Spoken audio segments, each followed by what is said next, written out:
Hello, I'm Dr. Leon Stutzman, aka Doc, with another one of these little videos designed to help you to get through these strange days in which we find ourselves. And these yet remain strange days, indeed. I'm talking this week about the prophetic. I don't make claim to many things, but I make claim to two things. One is I make a really good pot of chili.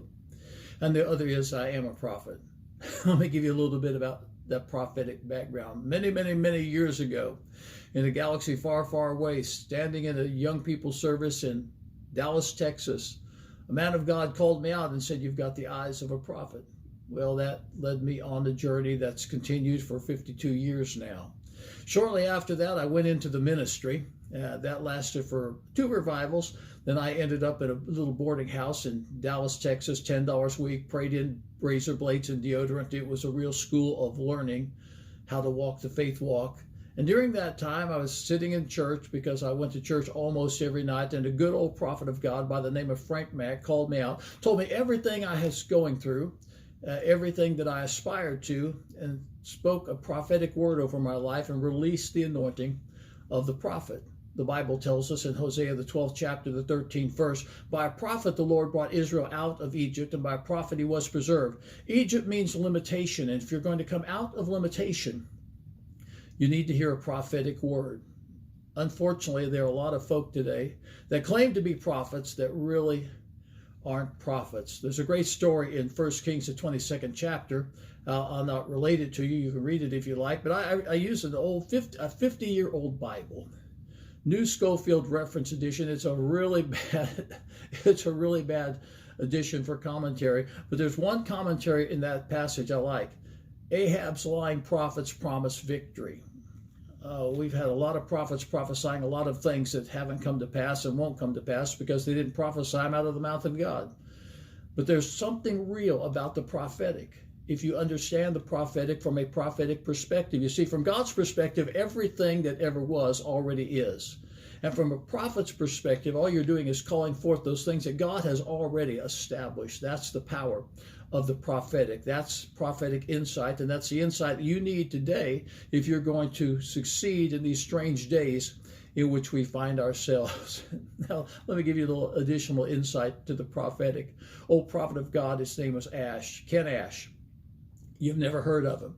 But back in the 40s, he and his 2 brothers were on the revival circuit, and they were phenomenally gifted by God. Ken said to me one day, I was just a young preacher, and we just kind of like ships passing in the night, a momentary connection. He said to me, my brother sits in front of the television all day long. Said he's the most gifted man I've ever seen. He could walk out into an audience, call people out, tell them their names and addresses. He had a genuine gift. And he just sits in front of the television all day long because he refuses to go out and move in the prophetic any longer. And I said, why? And he said, because the people just didn't get it. And he got discouraged and he just gave up. Ken gave me another insight into the prophetic. He looked at me one day and he said, "He that would be a prophet will bear the scars of a prophet." Well, I can testify there's a lot of truth to that. And one other thing that Ken Ash said about the prophetic, he said, I can tell people what God is going to do in their lives. I can speak words that they know are accurate and true. He said, but I can't see any further than this, and held his hand in front of his face. He said, I can't see any further than this for my own life. Why? Because we all walk by faith and not by sight. But that doesn't minimize the power of the prophetic. One last little prophetic story, and then I'll share some more things with you on Wednesday and Friday about moving into the prophetic. I don't believe that there are very many prophets.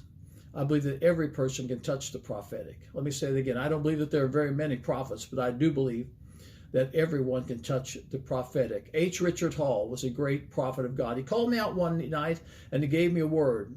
He laid his fingers on his lips and then laid his fingers on my lips and did that back and forth, and he spoke that his ministry was going to rest on my life. I'm going to tell you some things about the transference of prophetic anointing next Wednesday that will help you. Then he began to prophesy, and he got clear out into the flesh. How can you begin in the spirit and get into the flesh? You want to hear it on Wednesday. I'm Dr. Leon Stutzman, aka Doc. This Sunday, I'm starting a brand new series of messages called Make the Rest of Your Life the Best of Your Life. I want you to make the rest of your life the best of your life. And this series is going to help you to do it. You can catch it live on the live stream at AspireChurch.tv. Catch it on Facebook at Aspire Church TV. That's Aspire Church TV, Facebook, live stream AspireChurch.tv. If you want to make the rest of your life the best of your life, you're going to hear this message Sunday, 10 o'clock Eastern Daylight Time. I'm Dr. Leon Stutzman, a.k.a. Doc. I'll see you Wednesday with some more insights into the prophetic.